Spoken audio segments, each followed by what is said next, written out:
Comienza el informativo.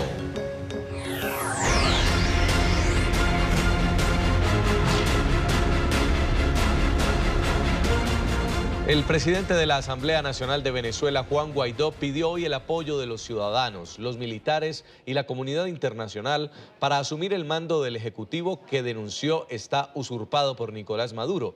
Llamó al pueblo a una gran movilización el próximo 23 de enero en todo el país para, en estricto apego al texto de los artículos 233, 333 y 350 de la Constitución, convocar a elecciones libres. La noticia a esta hora la tiene en Caracas nuestro periodista Luis Laya. Luis.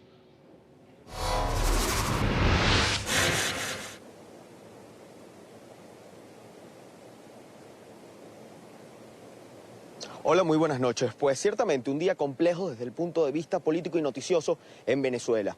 Hoy, durante un cabildo abierto realizado por la Asamblea Nacional Venezolana, su presidente, Juan Guaidó, pues indicaba que está dispuesto a asumir el mandato del Ejecutivo en Venezuela, siempre y cuando tanto la Fuerza Armada Nacional Bolivariana como el pueblo en la calle lo respalden, lo lleven a asumir este poder. Indicaba que se enfrentan a una situación bastante complicada y que sin el respaldo de la gente y de la Fuerza Armada es difícil hacer respetar la Constitución de la República. Escuchamos lo que ocurrió durante este cabildo que llevó a cabo el Parlamento venezolano. Entonces debe ser el pueblo de Venezuela, las Fuerzas Armadas, la comunidad internacional que nos lleve a asumir claramente el mandato que no vamos a escurrir, que vamos a ejercer. Esta es la postura del presidente de la Asamblea Nacional, Juan Guaidó. Asegura que la Fuerza Armada venezolana y el pueblo movilizado deben unirse para que se establezca un gobierno de transición. Guaidó dijo que está dispuesto a asumir el compromiso. Apegándonos a la Constitución, apegándonos al elemento del 233, 350, 333, asumir, claro, las competencias de la encargaduría de una presidencia de la República, porque lo dice nuestra Constitución. Ahora, ¿es suficiente apegarnos a la Constitución? ¿Es suficiente apegarnos a la Constitución en dictadura? Pero también hace una pausa y con claridad resalta que la Fuerza Armada es vital para el cambio político. Y por eso le hemos hablado directa y claramente a la familia militar, a la que también pasa hambre y le pasa mal. Hay alguien usurpando, hay alguien que rompió la cadena de mando y ustedes lo saben. Indicó que el Parlamento cuenta con el respaldo de la comunidad internacional para asumir las funciones de la presidencia de la República. Así se lo expresaron varios presidentes. ¿Que reconocen ustedes saben a quién? ¿Que ustedes saben a quién? A esta legítima Asamblea Nacional y a su presidente. No a Maduro. Sin embargo, los ciudadanos exigen que se cumpla de inmediato el mandato de la Constitución, que Guaidó, como cabeza del Poder Legislativo, asuma el gobierno. Él debería tomar posesión del nuevo presidente, de la nueva presidencia, porque ya el mandato de Nicolás Maduro ya está extemporáneo. O sea, es ilegítimo. Nicolás Maduro es un presidente inconstitucional. En este momento el que debería estar de presidente sería el presidente de la Asamblea Nacional. Otros centran la discusión en si es o no necesario que la Fuerza Armada lo respalde y lo lleve al poder. No, eso es el pueblo, eso lo decide el pueblo. Los militares deberían pronunciarse, porque los militares están a favor del pueblo, no de un partido político. Es lo que yo pienso. Este pronunciamiento se dio durante un cabildo abierto en el que participaron diputados, ciudadanos y representantes de distintos sectores que exigieron la restitución del Estado de Derecho en el país. También es para decirle a la Asamblea Nacional que tienen que asumir sus responsabilidades. Este espacio es para decirle a la Asamblea Nacional que asuman las facultades del Ejecutivo. No es momento de jugar solo, no es momento de hacer acciones radicales que no permitan que avancemos. Recuerden que si hoy asumiese simplemente la presidencia Juan Guaidó, según el artículo 233, debería convocar una elección en 30 días. Vamos a convocar una elección con el CNE que hoy tenemos. Desde el Poder Legislativo aseguran que no se puede evadir las responsabilidades ni lo establecido en la Carta Magna. Sin duda alguna hemos entrado a la coyuntura más peligrosa de nuestra historia. Peligrosa por inédita. Peligrosa porque quienes están en el poder todos los días buscan cerrarle el camino a una solución política a la crisis que vivimos. Este pronunciamiento por parte del presidente de la Asamblea Nacional Venezolana no esperó para poder tener respuestas por parte del mandatario nacional. En horas de la noche, en Venezuela, el presidente de la República, o el recién juramentado como presidente de la República, Nicolás Maduro, pues en un encuentro con medios de comunicación del Estado aseguraba que todas estas acciones y todos estos pues pronunciamientos por parte de la Asamblea Nacional son incluso inmaduros. Mientras nosotros estamos trabajando todo el tiempo, como estamos trabajando, hay mentes locas, mentes improvisadas, mentes inmaduras que están a la cabeza de la oposición y viendo a ver qué inventan. Desesperados, llenos de contradicciones, de locura. Y la mejor vacuna frente a las mentes inmaduras y alocadas, la mejor vacuna es el pueblo movilizado. Y la otra mejor vacuna de complemento es el gobierno trabajando. Además, el mandatario venezolano también se mofó de Juan Guaidó. Aseguró que no sabría el pueblo venezolano quién es Juan Guaidó. Incluso comparó su nombre, su apellido, Guaidó, con Guaire, un conocido río que atraviesa la ciudad de Caracas y que pues es de aguas negras. Indicó que el pueblo venezolano no respondería al mandato del presidente del Parlamento venezolano. Y los llamo, ¿a quién ponen ellos? Digamos que ponen a Guaidó. Mucha gente en Venezuela preguntará, ¿qué es ese Guaidó? ¿Guaire o Guaidó? ¿Guaidó o Guaire?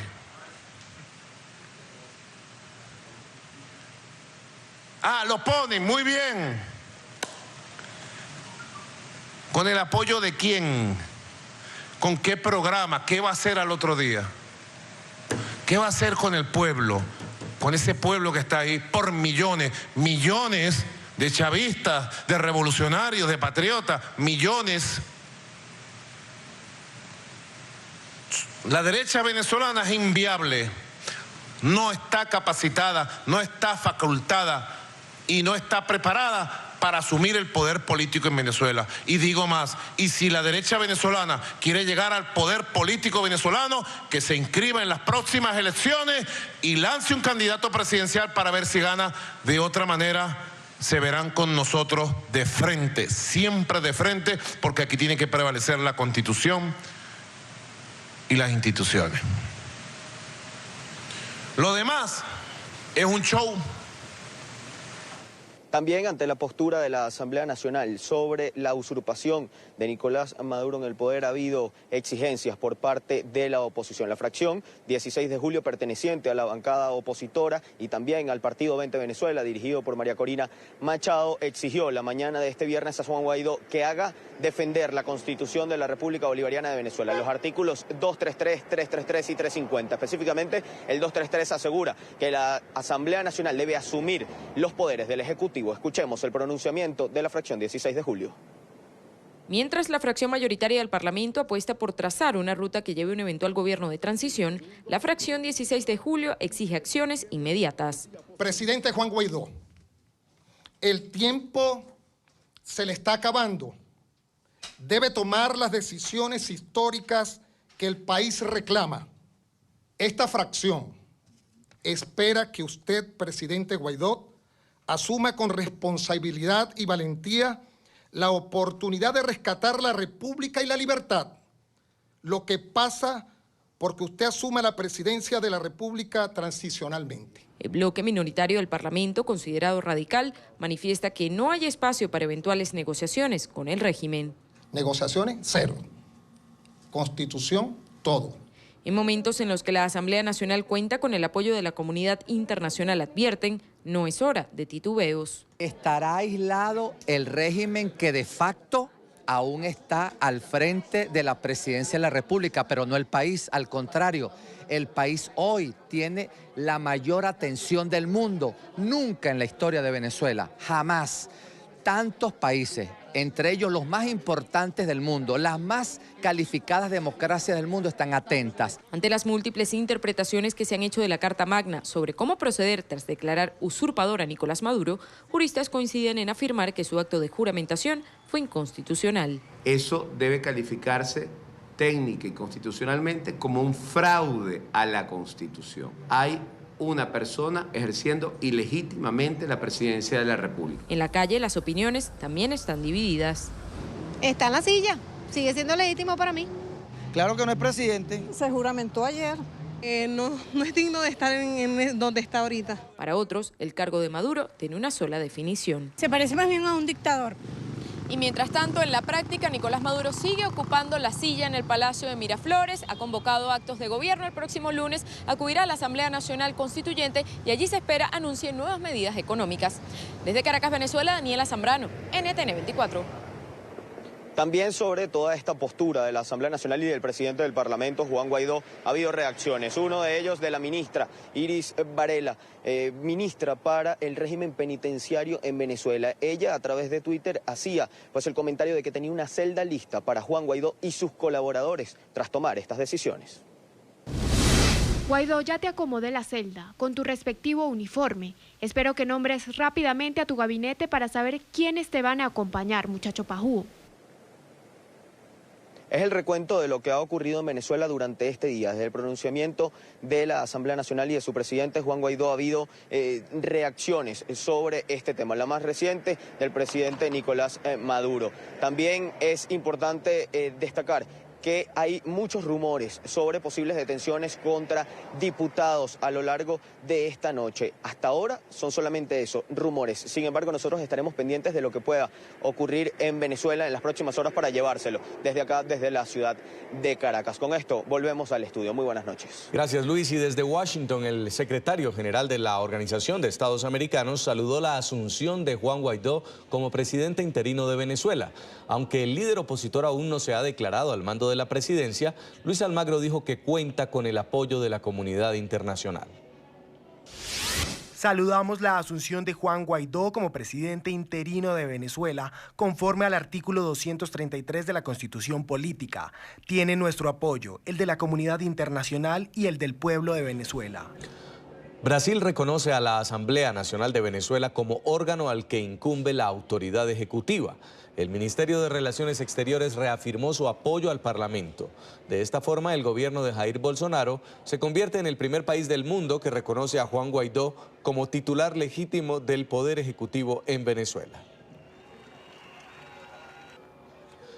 Representantes de la oposición venezolana en España se reunieron para expresar su rechazo a la posesión de Nicolás Maduro. Convocaron para este domingo una concentración en la céntrica Puerta del Sol de Madrid. Desde Madrid, la oposición venezolana quiso dejar clara su posición en contra de la investidura de Nicolás Maduro como presidente de Venezuela. Se pidió más apoyo a la comunidad internacional para conseguir el aislamiento del régimen chavista, inclusive la implementación de más sanciones en contra de personajes del gobierno de Venezuela. Creemos fundamental que los gobiernos de la Unión Europea incrementen la presión sobre la dictadura de Maduro, incluso a través de más sanciones a los altos personeros representativos del mismo, con miras a favorecer el pronto restablecimiento de la democracia en Venezuela. Nicolás Maduro no es presidente de Venezuela. Los países democráticos no pueden reconocer el gobierno de Nicolás Maduro, y los venezolanos y la Asamblea Nacional tienen que tomar el rol histórico que con una fecha corresponde. Los opositores venezolanos estuvieron acompañados de diputados españoles quienes criticaron la posición del gobierno del presidente Pedro Sánchez, quien impulsa un nuevo proceso de diálogo con el régimen venezolano. Y me duele el silencio del presidente Sánchez y me crea gran vergüenza que el Partido Socialista Español y sobre todo el presidente Sánchez con su silencio esté validando lo que es un tirano, y lo debe romper hoy mismo. Nosotros vamos a velar en todo momento porque este gobierno no se deslice a la vía Zapatero, no se deslice a una posición de negociación imposible con un dictador. Desde Madrid, los opositores venezolanos aseguraron que ahora el rol protagónico lo debe asumir la Asamblea Nacional, pues es la única institución legalmente constituida que podría asumir el vacío de poder que existiría en estos momentos. Desde Madrid, Marcelo Moncayo, NTN 24. En Perú, el canciller Néstor Popolicio afirmó que el gobierno de Martín Vizcarra evalúa romper relaciones diplomáticas con Venezuela. La declaración se registra solo un día después de que se ordenara el llamado a consultas de la encargada de negocios de la embajada en Caracas.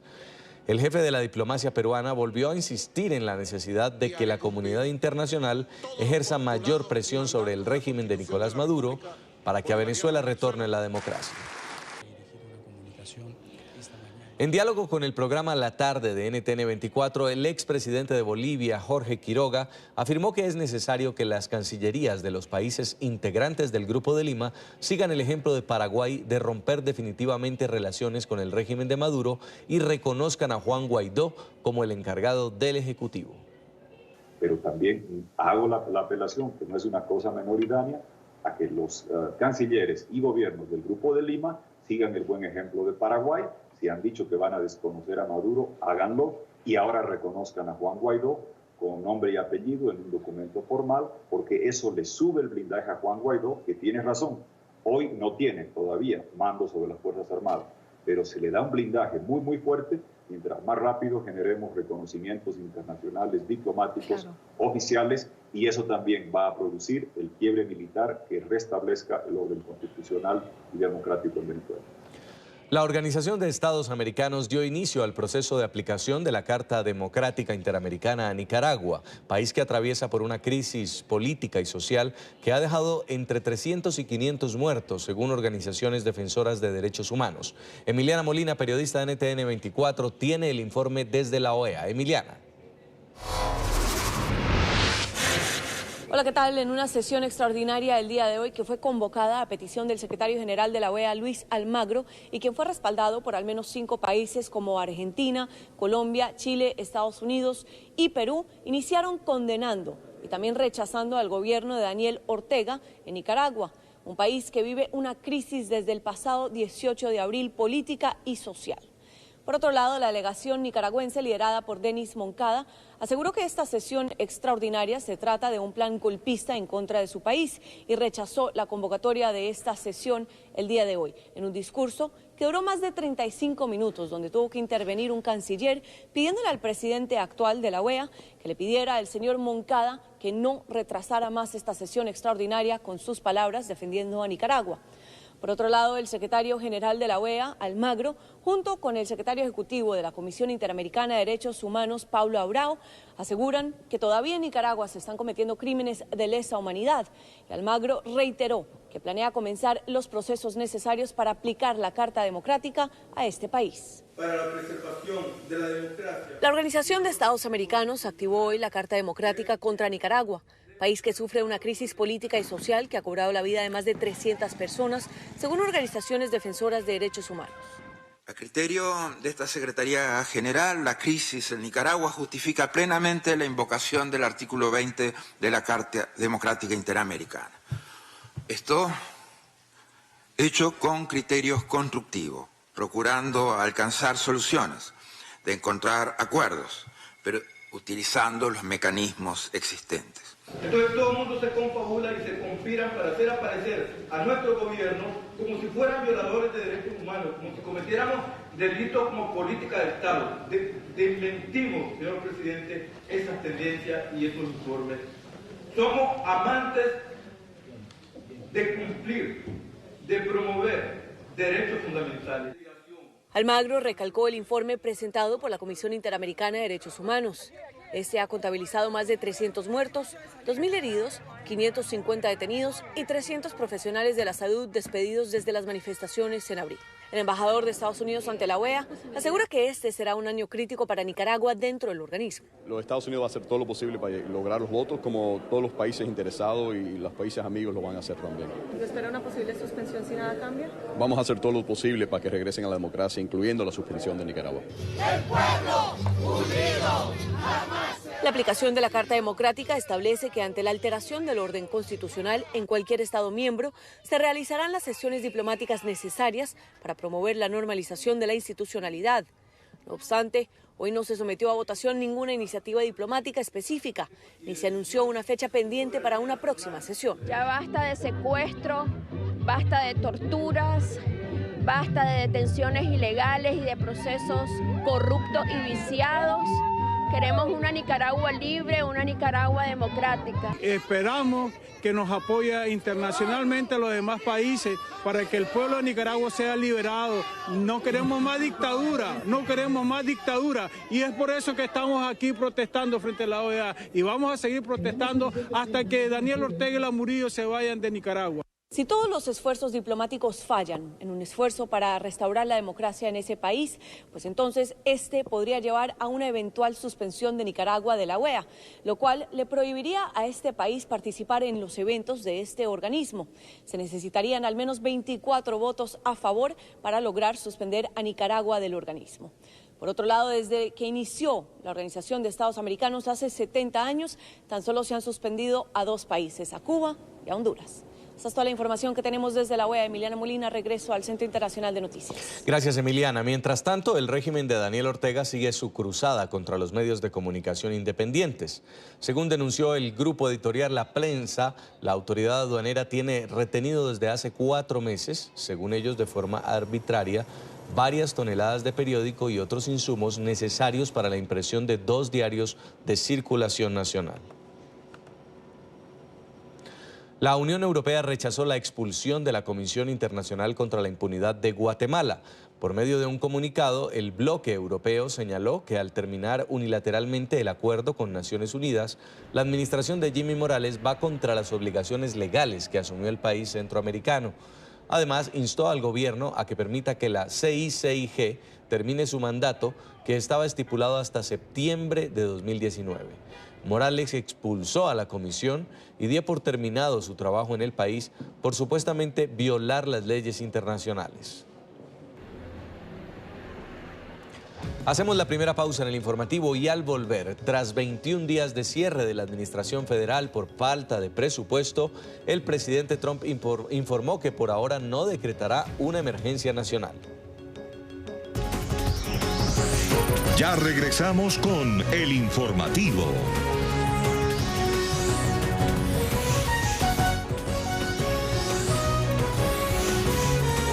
Continuamos con el informativo.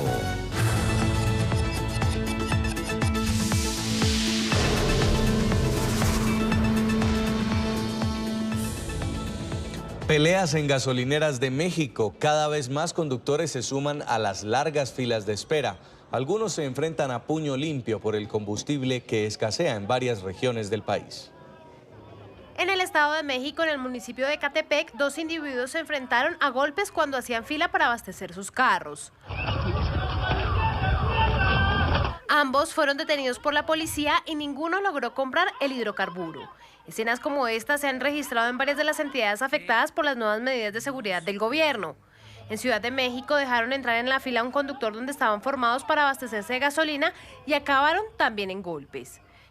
El presidente Andrés Manuel López Obrador defendió la estrategia en contra del robo de combustible que ha ocasionado el desabastecimiento, pero afirmó que no puede dar una fecha específica para que la situación vuelva a la normalidad.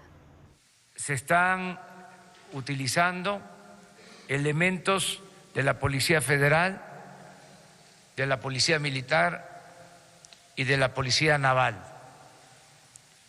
para resguardar los ductos.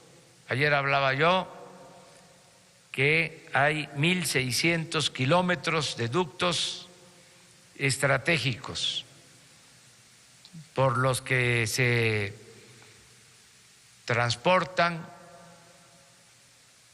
alrededor de 400,000 barriles diarios de gasolinas. Y esos 6 ductos son los más afectados. Me informan que en una hora más se restablece el abasto. Esto es lo que estamos enfrentando. Ya lo dije, a ver quién se cansa primero, porque vamos a impedir que se roben la gasolina. Se robaban alrededor de 800 pipas diarias y desde que echamos a andar este plan hemos bajado a 100 pipas, es decir, 700 pipas menos. AMLO también confirmó que la Fuerza Aérea apoyará la vigilancia contra el robo de combustible. Y mientras el gobierno de Estados Unidos insiste en que hay una crisis migratoria sin precedentes en la frontera con México y que su vecino del sur va a pagar la construcción del muro, el presidente Andrés Manuel López Obrador no quiere controversias con la Unión Americana. Este viernes, al ser consultado por la visita de Donald Trump a la zona limítrofe, el mandatario afirmó que su administración es respetuosa con otros gobiernos. Estuvo en la frontera el presidente Donald Trump, dio a conocer su punto de vista. Hoy escribió un mensaje en su Twitter. Nosotros somos respetuosos de lo que están manifestando gobiernos extranjeros. Este viernes se cumplen 21 días de cierre de la administración federal en Estados Unidos. Mientras el Congreso no parece estar cerca de un acuerdo, miles de trabajadores no recibirán su sueldo, viendo así afectado su presupuesto familiar. Los empleados de la Administración de Seguridad en el Transporte ya empiezan a ausentarse de sus lugares de trabajo. Mientras la Casa Blanca no logra ponerse de acuerdo con los congresistas republicanos y demócratas sobre el presupuesto para la construcción de un muro fronterizo con México, unos 800,000 empleados de los departamentos de Seguridad Nacional y Transporte, entre otros, han estado sin trabajo o están trabajando sin sueldo y ya dejaron de percibir sus primeros cheques de pago. El cierre parcial obviamente afecta a todos, no solamente a ellos, porque ellos implican el trabajo de muchos rubros, pero en esencia, en lo que corresponde a ellos no tienen ahora los sueldos que les corresponde y no saben cuándo van a recibir el próximo cheque. Entonces va a resultar eso en varios casos que van a terminar en corte y muchas personas van a no solamente perder el trabajo porque lo van a dejar, pero quizás también van a perder las casas y quién sabe qué más. El departamento que supervisa las aduanas y protección de fronteras, inmigración, la Administración de Seguridad de Transporte, la Guardia Costera y el Servicio Secreto son algunas de las agencias que ya se han visto afectadas. En el aeropuerto de Miami, por ejemplo, la falta de empleados de seguridad de TSA obligarán al cierre de la Terminal G, algo que preocupa a los viajeros. Bueno, yo creo que por el tránsito que tiene el aeropuerto de Miami deberían habilitar muchos más personal, de manera que los retardos no se hagan en pérdida de tiempo para los usuarios y los pasajeros. Aunque se han presentado ausencias laborales, actualmente cientos de miles de empleados están yendo a trabajar sin remuneración. Los legisladores demócratas, sin embargo, han expresado su preocupación por el hecho de que algunos empleados de transporte no se presenten para trabajar en los próximos días y se complique aún más la situación. La ley laboral que protege los sueldos de los empleados federales, por general es lo que se conoce como el Fair Labor Standards Act, en sus siglas en inglés como FLSA. Esa ley básicamente dice que el empleador tiene que pagarle al empleado no solamente lo que le corresponde de sueldo mínimo, pero también pagarle a tiempo. Entonces, si un empleado no está siendo remunerado por el tiempo que está trabajando, ese empleado tiene la opción de irse. Y estaría no él o ella violando la ley, sino el empleador al no darle el pago que le corresponde. El cierre parcial del gobierno, que ya completa 21 días, afecta a cerca de 800,000 empleados federales, la mayoría de ellos en el Departamento de Seguridad Nacional y el Departamento de Transporte. Muchos no recibieron esta quincena y han debido permanecer trabajando sin remuneración. La información en NTN 24. Hay alerta por mal tiempo en Uruguay. La crecida de distintos ríos y arroyos por cuenta de las fuertes lluvias que han azotado el país en los últimos días deja un saldo de más de 500 personas desplazadas. La crecida de distintos ríos y arroyos en el interior de Uruguay debido a las fuertes lluvias ha dejado un total de 514 personas desplazadas. Según el Sistema Nacional de Emergencias, SINAE, del total de desplazados, 345 personas son evacuadas y 169 autoevacuadas.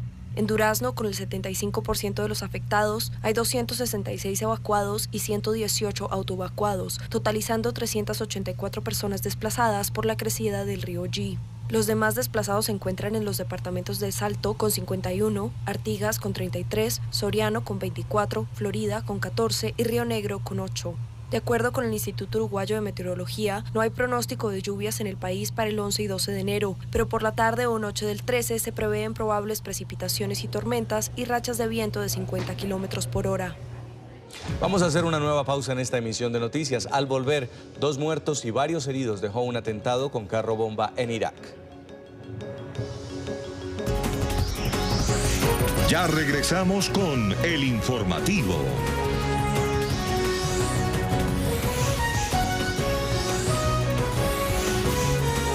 Continuamos con el informativo.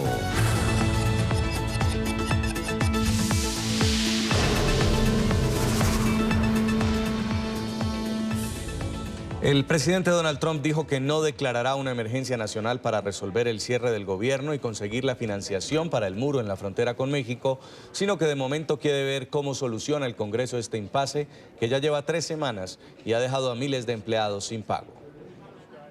Marcha atrás del presidente Donald Trump cuando parecía más cerca que nunca de declarar la emergencia nacional para conseguir de manera forzada los fondos para la construcción del muro con México. Una solución fácil para mí es declarar la emergencia nacional. Puedo hacer eso muy rápidamente. De esta forma, el mandatario se desdice por ahora de las advertencias de que podría usar su poder presidencial para cumplir con su promesa de campaña, empleando para ello presupuestos inicialmente destinados para el Departamento de Defensa.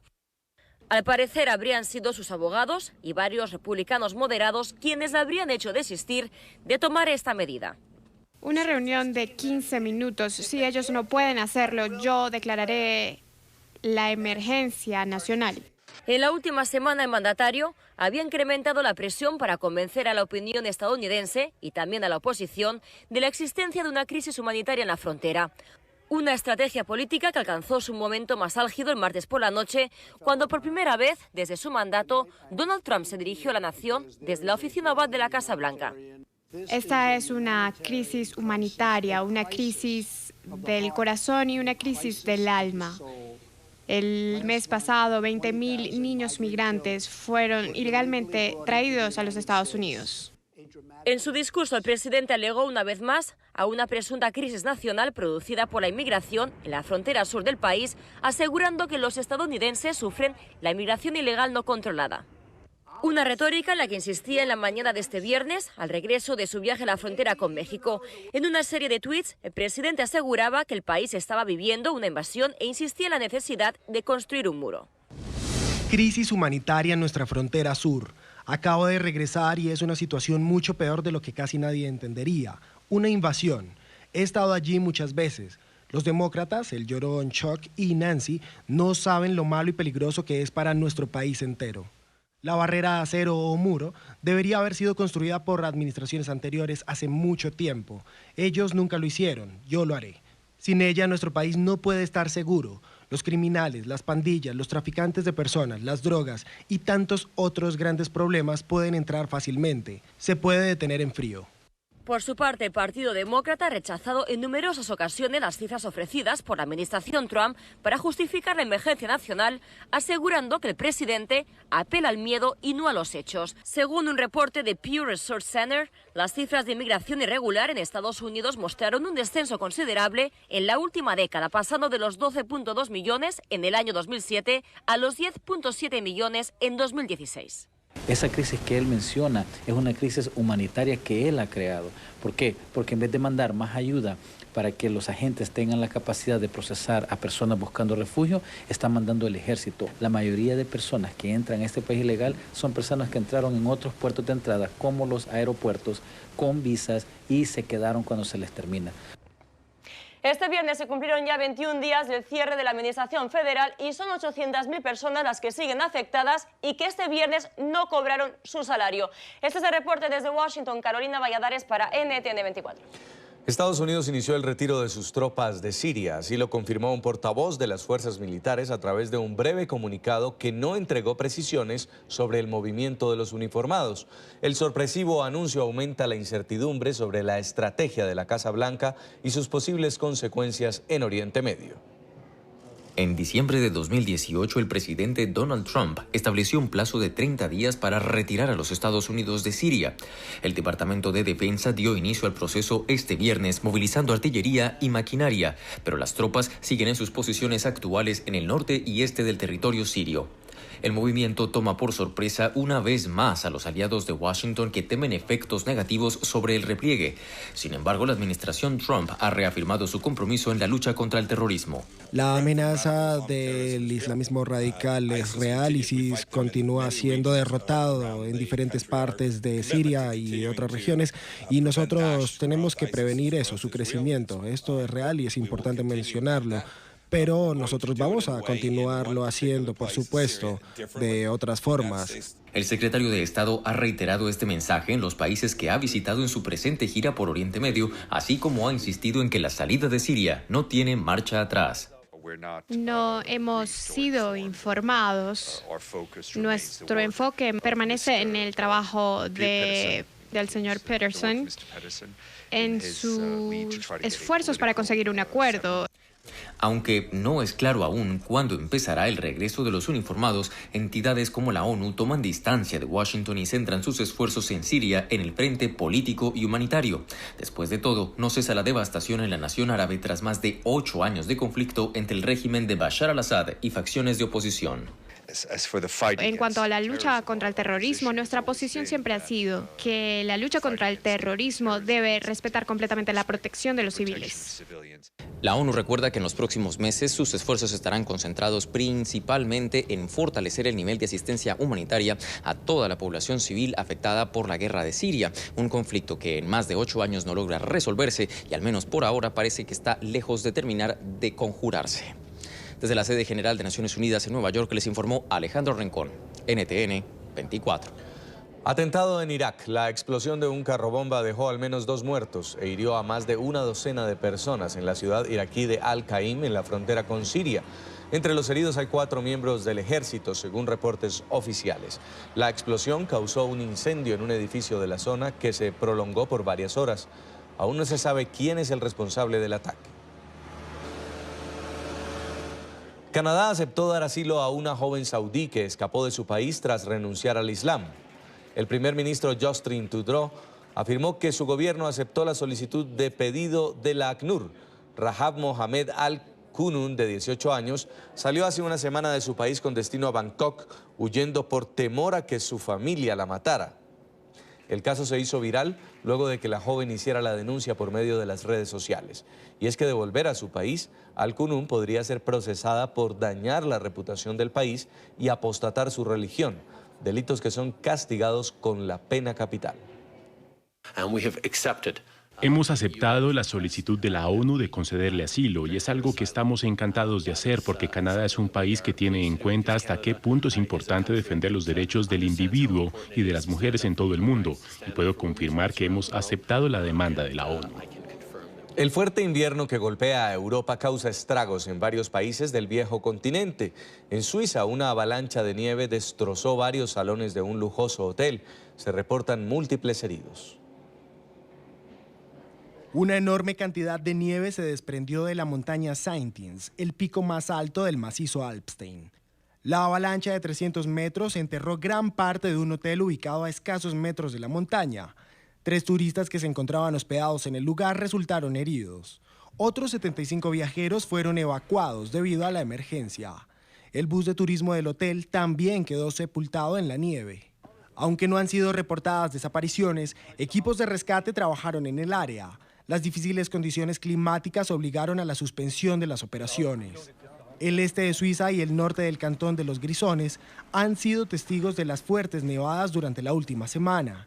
En las últimas 72 horas se han registrado en promedio entre 50 y 90 centímetros de caída de nieve. Las autoridades informaron que mantendrán la zona restringida hasta que sea seguro el acceso.